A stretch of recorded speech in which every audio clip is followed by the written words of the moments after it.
You're listening to Trek FM.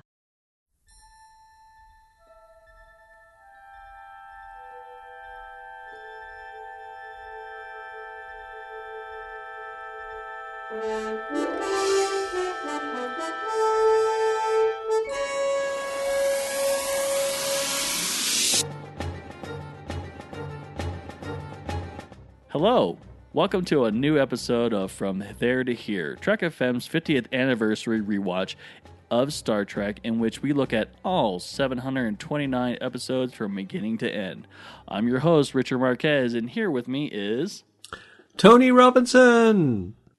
All right, so today's episodes, we're going to be talking about Ashes to Ashes of Voyager episode Season 6, episode 18, and the next episode, Child's Play. Here we go. A long-presumed dead crewmate returns to Voyager, persuaded by the aliens who revived her. Egypt, as on Ravi and Medstali. I don't know how to. Oh my gosh, I can't believe. I guess so. Yeah. To be quite honest, I don't remember how to pronounce their names because I really didn't watch the Borg episode or children Borg episodes. My apologies. Behave rebelliously against 7 of 9. So basically, we see an old a crew member that apparently we never got to see die. Another, in a sense, red shirt die on a previous mission, and she basically is resurrected from the dead by these aliens that isn't it procreate? They procreate with it's weird. So, Ensign, what's her name? Lindsay Ballard. Lindsay Ballard. Yep. Ensign Lindsay Ballard. And so basically, they say it like they procreate, which actually sounds really disturbing, considering necrophiliac. I don't know. Yeah, I mean, okay, so right. So Lindsay Ballard comes back. Hi, it's me. I know I was dead 3 years ago, but it's still me. You don't look like you. No, but it is still me. And turns out it is. I kept waiting for something to burst out of her head or chest or something, like an alien or something. Like an alien or something like that? Yeah, I thought, the typical, really, I am human. But really, no, I am. And then when everyone's comfortable and thinks that, great to have you back. Like Crane or something like that, like a brain inside her stomach or something like that comes out and controls and then it. She suddenly said, "No, I'm really an alien. I'm going to suck your blood." Or something. Well, thank God nothing like that happened. and really, for the whole of the episode, almost right to the end, I kept expecting this to be this person to be actually an alien who just had the memories of a human called Lindsay Ballard, or who'd somehow absorbed, the personality of this person. But it turns out that, she was a crew member on some away mission who unfortunately got caught up in something and died. And then here she is. And how did she get here? Well, apparently her body was rescued or recovered by these other aliens who thought, okay, well, we'll have a bit of this, a bit of that. We'll put this bit on here. And we'll make a whole new person. And that's how they procreate. They harvest the dead and Frankenstein-like, and then create this new being. So maybe it was a kind of a Frankenstein story. But what got me is wondering, how did this all start? How did this, did these people suddenly think, what we'll do? Instead of going to bed with my wife tonight or my husband tonight, we'll just find a dead person and create a new being. Sounds like a good idea. I think that's a little extreme, but yeah, I know. But ultimately, this had to have a start somewhere. All things have a beginning. That's true. It's very true. How the heck do you begin this cycle of life creation? I have no idea. I don't know. Yeah. I don't know what we could do to salvage this story. I mean, it's a weird episode. I mean, it's like, okay. I mean, and there are two stories. There's obviously this one where Lindsay Ballard comes into our lives 3 years later that we apparently never heard of her at all whatsoever. Not even a mention, even though Kim has a strong attachment to her, like he's her, best friend or in the whole entire world or something like that. I mean, the bromance between Paris and Kim ended or started because she died or something like that. I don't know. But like, there's also another story on it where the Borg children actually rebel against 7 of 9. Your typical children and parent kind of episode where they don't want to do exactly what the parent says because they want to do something else, or whatever. And in a sense that it would be more enhanced because they're Borg children. They also know more, I'm sure, than a regular child.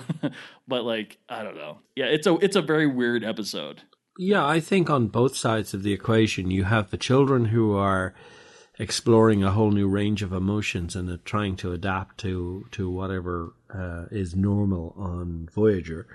And, 7 of 9 has no real way. She's never, of dealing with children, she's never really dealt with children before. I think there's a scene in it where she has scheduled in, lessons for this, lessons for that, and at 1100 hours, fun will commence. And you may commence fun now.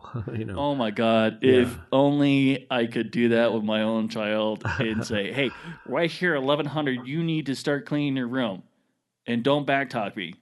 What? So, but you can't schedule fun. Fun happens whenever it happens, and that was it. But so it's a learning curve for 7, and it's a learning curve for the kids. But Lindsay Ballard story, she dominates the episode, I think, and it's a strange learning curve for her because she has to go to the whole gamut of wanting to be back with everyone she loves. And realizing that she cannot go back to that situation. Well, and in a sense that the story is also about letting things go, and in a sense, I mean it's a little bit severe when it deals with like moving on to another life in a sense, and having that attachment to your previous life.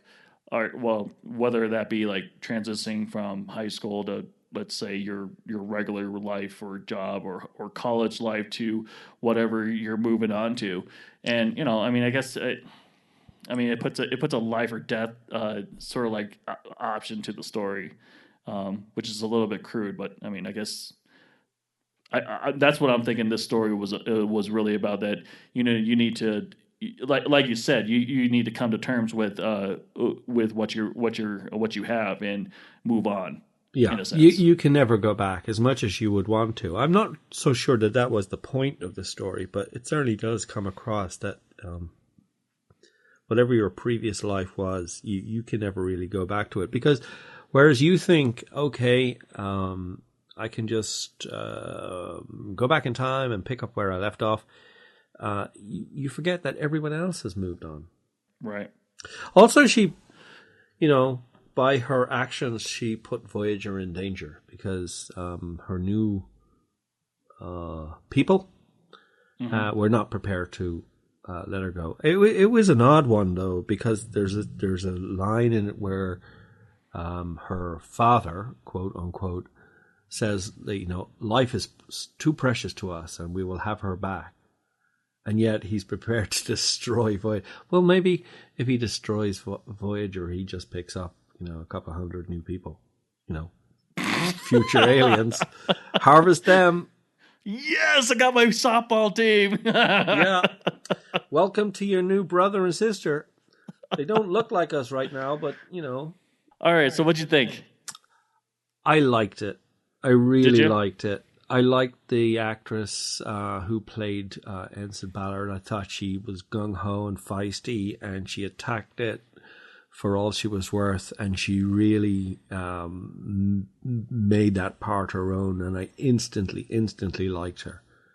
Yeah, I'm just like the last episode. I'm at 3/4 again.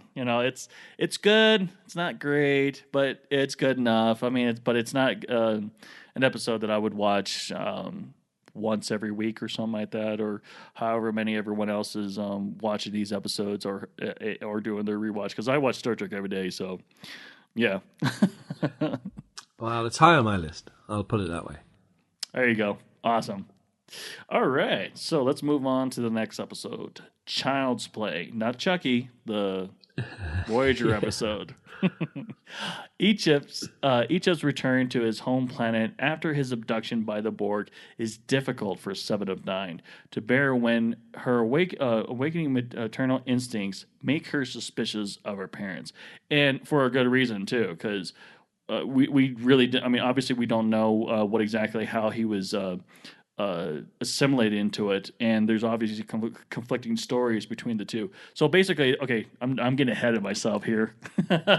So basically, Egypt was born and bred basically to be a weapon against the Borg, and that's how the Borg. Well, I don't think we can actually say that the Borg cube was because of him. You think? Because wouldn't it happen a long time ago? Well, no. Egypt was sent out into space in a shuttlecraft, and deliberately sent into a region where the Borg were known to be. And he's infected with a pathogen, which once they assimilate him, they'll be infected by the pathogen, and that will cause the Borg to die. So his quote-unquote parents have found a way of killing the Borg or keeping them at bay. So we see, or we talk to his father, or 7 of 9 talks to his father, basically about how he was assimilated, and he gives the story that he was like, I don't know, 12, let's say, or something like that. He was definitely older.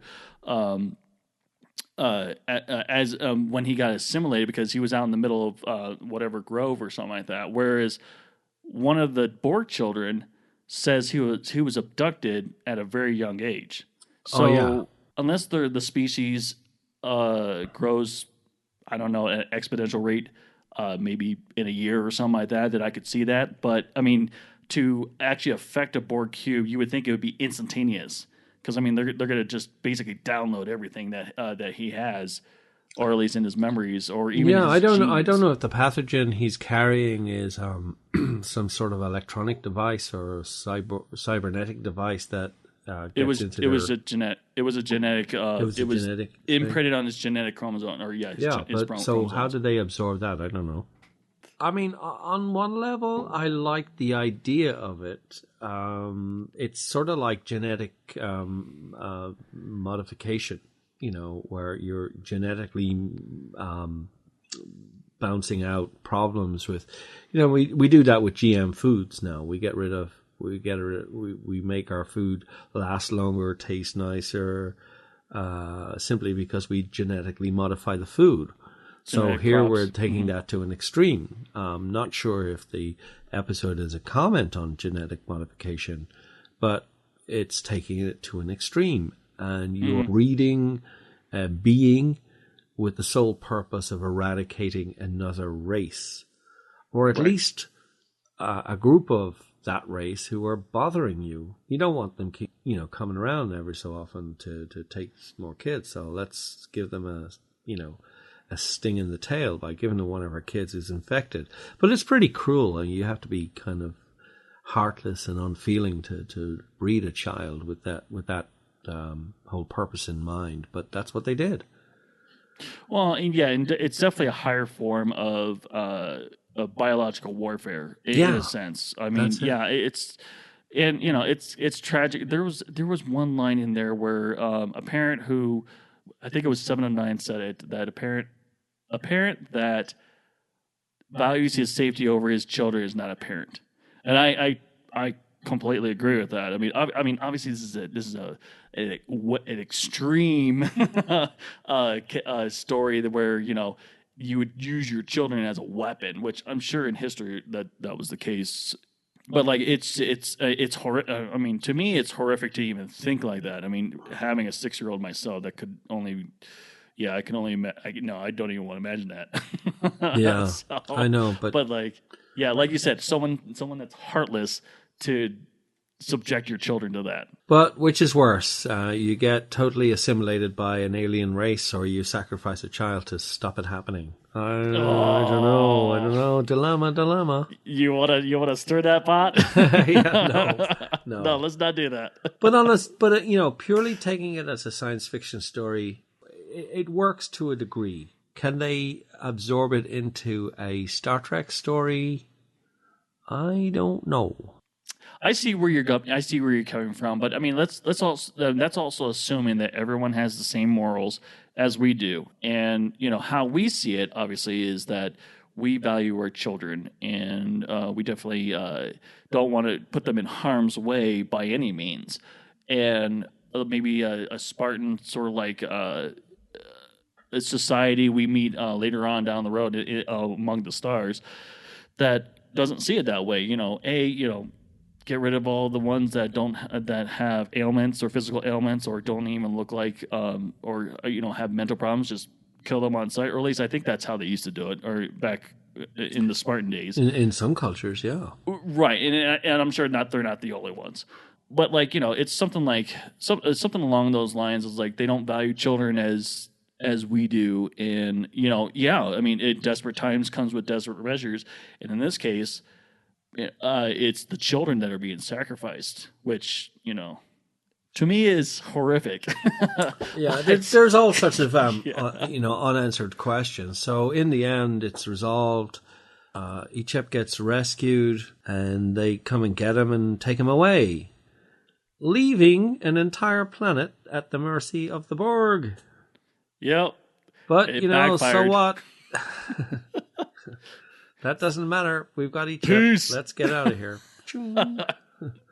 So it's a weird conundrum. All right. So where do you rank this? Well, I don't rank it very highly because it's a very confusing story. I like the idea that you could eradicate an alien by infecting one of them with some sort of disease that would ultimately kill them off.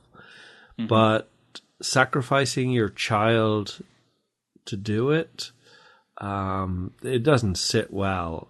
This story would work in a kind of a written format, but on a televisual format, I don't know. Well, I'm right in the middle. It's not the most terrible like Spock's Brain or anything like that, but it's right there in the middle. Probably the lower. Yeah, that's right. Yeah, well, it's one of those stories I will not be assimilating in the future. Nice. Nice. Well, so where can everyone find you on the web, Tony? Occasionally I'll dip into the Babel conference. I'll see something on there that attracts my attention, and I'll stick my little couple of cents worth of thoughts in. But if anyone's interested in seeing a new podcast in development, you can have a look at stwn.uk. That stands for Star Trek Weekly News.uk. There's a few things on there that I'm playing around with, and you might like what you see. And if you do, send me some comments. I'd like some feedback. Oh, okay. Well, everyone can hear me on Trek FM's relaunch of Earl Grey, but they can also find me on Facebook in the Babel Conference. I pop in here and there, stir up the pot a little bit, but then leave. But and also I'm also on Twitter at xransom. Not there very often, but it's more Facebook. So. All right, so the next episode that Tony and I will be doing is Good Shepherd and Live Fast and Prosper. Until then, we'll talk to you then.